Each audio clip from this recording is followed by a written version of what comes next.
Now अब देखिए, आप इसको सिंप्लीफाई करके क्या लिख सकते हैं, मैंने 273 केल्विन में से 273 को घटाया तो आपके पास 0 आंसर आया, ठीक है, and it is equal to C degree.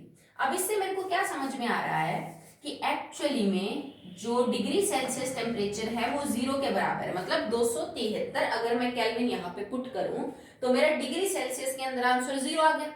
समझ रहे हो भाई, 0 डिग्री सेल्सियस भी तो टेम्परेचर होता है ना। तो इससे ये बात निकल के आई कि 273 Kelvin is equal to 0 degree Celsius. ठीक है, जो 0 डिग्री सेल्सियस टेम्परेचर है वो केल्विन स्केल के अंदर 273 के क्या होता है, बराबर होता है। तभी तो मैंने बोला कि जो केल्विन स्केल है वो कहां से कहां तक है, 273 केल्विन से 373 केल्विन। क्यों है, क्योंकि 273 केल्विन एक्चुअली में 0 डिग्री सेल्सियस के बराबर है।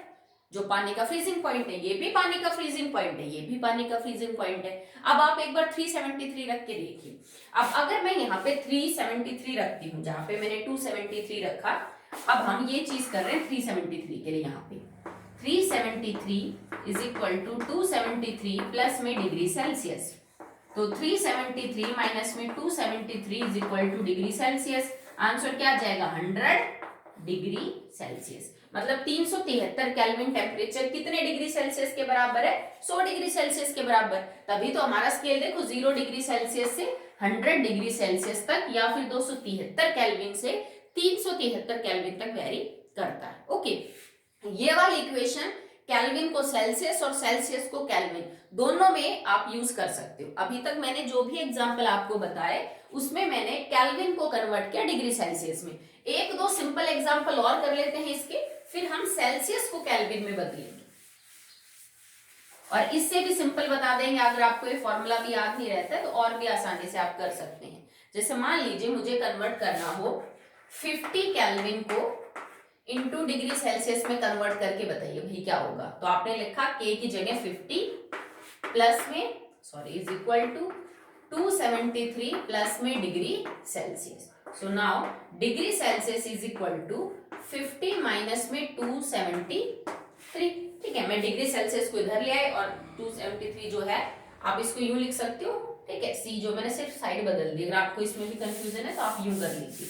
ठीक है, 50 माइनस में प्लस का था 273 is equal to degree Celsius, same चीज है। ठीक है, अब आपको 50 में से इसको घटाना है, तो ये छोटी टर्म है और ये आपकी क्या हो जाएगी बेटा, बड़ी टर्म है। तो जो आपका साइन आएगा वो किस में आ जाएगा, नेगेटिव में आ जाएगा। ठीक है, तो जब आप 273 में से 50 को सब्ट्रैक्ट करेंगे तो आपका आंसर कितना आ जाएगा बेटा, डेट इज 23। तो अब हमने लिखा यहाँ पे 23, पर ये 23 क्योंकि माइनस जो है वो आपके टर्म के आगे, बड़ा टर्म के आगे लगा हुआ है, तो -23 is equal to degree Celsius. मतलब 50 केल्विन एक्चुअली में -23 डिग्री सेल्सियस के बराबर होगा। क्लियर आपको? ठीक है, अब मान लो कि ये टेम्परेचर मेरे पास होता 873, अगर 873 केल्विन को मुझे डिग्री सेल्सियस में कन्वर्ट करना पड़ता तो आप क्या लिखते, 873 is equal to 273 plus degree Celsius. 873 minus में 273 is equal to degree Celsius और मेरा सीधा आंसर आता 600 is equal to degree Celsius. पीछे के ज्यादातर आंसर आपके माइनस में आ रहे थे ना, अब हमने थोड़ा बड़ा टर्म ले लिया भाई, 273 से बड़ी टर्म लोगे तो इसको घटाओगे तो आपका आंसर पॉजिटिव आएगा। तो मतलब 873 केल्विन टेम्परेचर एक्चुअली में डिग्री सेल्सियस में 600 के बराबर होगा। क्लियर है बेटा? चलिए अब अपोजिट करते हैं। अब हम डिग्री सेल्सियस को केल्विन में कन्वर्ट करते हैं। जैसे मैं आपसे ये कह दूं कि बेटा 100 डिग्री सेल्सियस है, इसको आप केल्विन में कन्वर्ट करो, जबकि हम कर चुके हैं। 100 डिग्री सेल्सियस इज 373 केल्विन, हमारा 373 केल्विन आंसर आना चाहिए। पहले हमने ये पुट करके ये निकाला था, अब इसको पुट करके हम ये निकालेंगे, पर क्योंकि ये डिग्री सेल्सियस में है तो यहाँ पे लिखूंगी इसकी वैल्यू सी की जगह। अब हमें के को सॉल्व करना है। ओके, सो हमने के लिए लिखा के इज इक्वल टू 273 प्लस में सी क्या दे रखा है आपको, 100 डिग्री सेल्सियस लिख दिया, तो 100 प्लस में 273 डायरेक्ट आपका आंसर आ गया 373 केल्विन।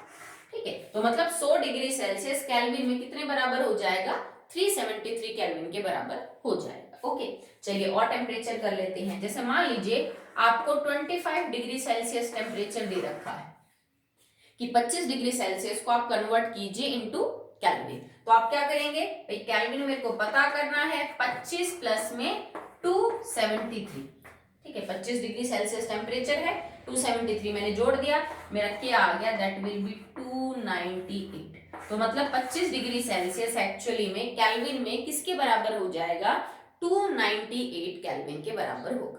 समझ आया सबको? ठीक है, आप ये फॉर्मूला याद कर लेते हैं तो बहुत अच्छी बात है, आपके सारे सॉल्व हो जाएंगे, Kelvin to Celsius, Celsius to Kelvin. अगर इतना भी याद नहीं रख सकते तो एक सिंपल सी चीज याद रख लो आप, क्या करना है आपको, इफ, इसको नोट कर लेना बेटा आप अपने फेयर कॉपी में, if we have to convert Kelvin temperature into degree Celsius, अगर आपको टेम्परेचर केल्विन में दे रखा है, आपको डिग्री सेल्सियस में उसको कन्वर्ट करना है, देन -273, ठीक है। तो आपको करना क्या है, जैसे आपको कन्वर्ट करना है केल्विन टू सेल्सियस, भाई आप केल्विन से टेम्परेचर सेल्सियस डिग्री सेल्सियस में कन्वर्ट करना चाहते हैं, तो जो भी टेम्परेचर आपको केल्विन में दे रखा है उसमें से क्या कर दो, माइनस कर दो 273, आपका आंसर आ जाएगा।